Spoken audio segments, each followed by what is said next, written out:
What is going on, community? What is going on, people of Earth? I am TJ, aka Flash by Night. I'd like to welcome you back to the Flash by Night channel and welcome you back to Transformers Tuesday.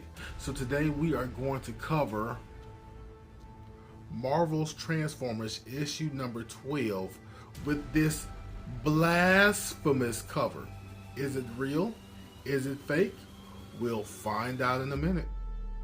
As a recap for the first 11 issues, basically Megatron is no longer in charge of the Decepticons. In fact, we haven't seen him for a while. Shockwave is actually in charge of the Decepticons. He has, or thought he took out most of the Autobots earlier, but he left Optimus Prime alive because Optimus Prime has this transformation matrix that Shockwave could use to bring the Decepticons that he creates to life. But Optimus no longer has that creation matrix. It is, by the craziest circumstances ever, in the possession of Buster Witwicky, one of the humans that the Autobots have befriended since the start of this story. And we catch up with Buster in the body of the Decepticon that would be Jetfire. Jetfire was created by Shockwave and was not able to be brought to life per se. He was programmed to go and find Buster Witwicky to bring him back with the creation matrix, but he's not technically alive. So what Buster Witwicky did after he came to grips with the fact that he had this creation matrix and he could use it to do some good, he basically took Jetfire apart just by thinking about it and put him back together to be used for the purposes of the Autobots. And the plan was to use Jetfire to infiltrate the base that Shockwave had on the Black Rock aerospace plant and try to get Optimus Prime's head back. However, all doesn't go to plan. We have Buster and Jetfire coming under fire from some Air Force planes. Basically, Jetfire takes evasive maneuvers, spins a lot, rolls a lot. He takes out a couple of the Air Force planes, but in the course of all these maneuvers, Buster, who is definitely not a pilot, kind of loses consciousness. And with that, Jetfire reverts back to his original programming, which is to bring Buster back to Shockwave. And one of my favorite parts of the book, Shockwave literally has Rumble sweating. I didn't know a Transformer could sweat, but Shockwave is threatening Rumble, basically told him he had to watch the rest of the humans, and if he let the humans escape, or even one human escape, he suffered the same fate as this plane. And I don't know what plane that is, but it's definitely got the Decepticon insignia on it.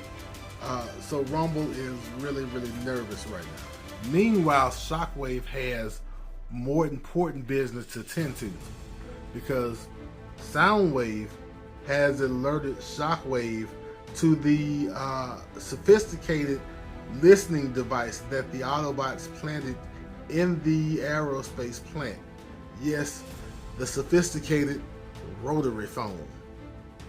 So Shockwave is alerted to the fact that the Autobots have been listening all along, and so he plans to tell the Autobots exactly what he wants the Autobots to hear, and that is that he has Optimus.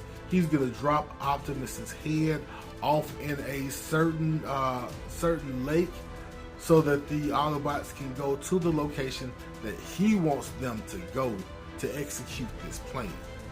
And pretty much true to his word,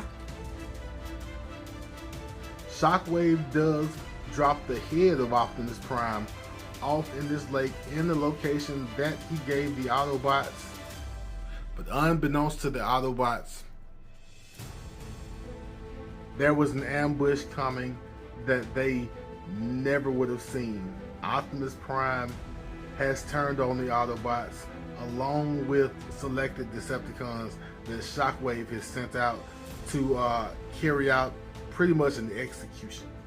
And once again, the fate of the Autobots, the fate of the world, lies in the hands, or maybe the head, of Buster Witwicky. He figures out that what he has to do is take control of Jetfire once again and have Jetfire turn on Shockwave. And that is exactly what happens, so that they are able to get the real head of Optimus Prime and take it down to the lake, hopefully before it's too late.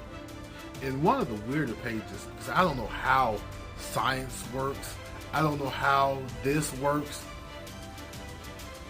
but the body of Optimus, I guess, kind of knows that that's not his real head. The body takes that head off, throws it in the river, just in time for him to put his real head on.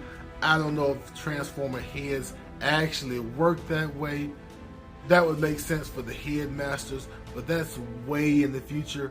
All I know is that we have Optimus Prime back, and you may as well queue up You've Got the Touch, because Optimus starts mowing through Decepticons.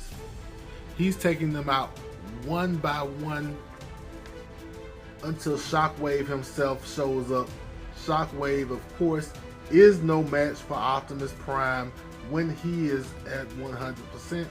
And so Optimus Prime basically does away with Shockwave.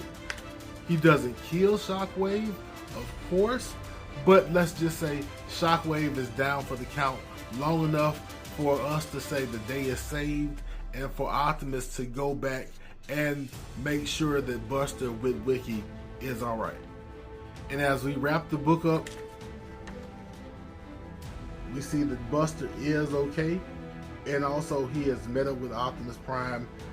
They have their heroic conversation about who saved who and who was braver.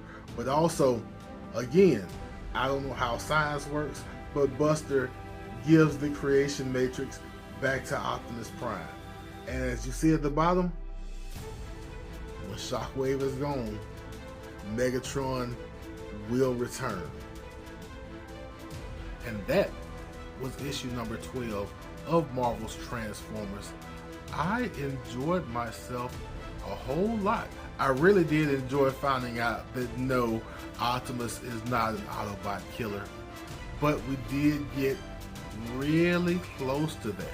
But I will say, along with enjoying issue number 12, I enjoyed issues number 1 through 12. It was a nice long story that I don't think would fly nowadays.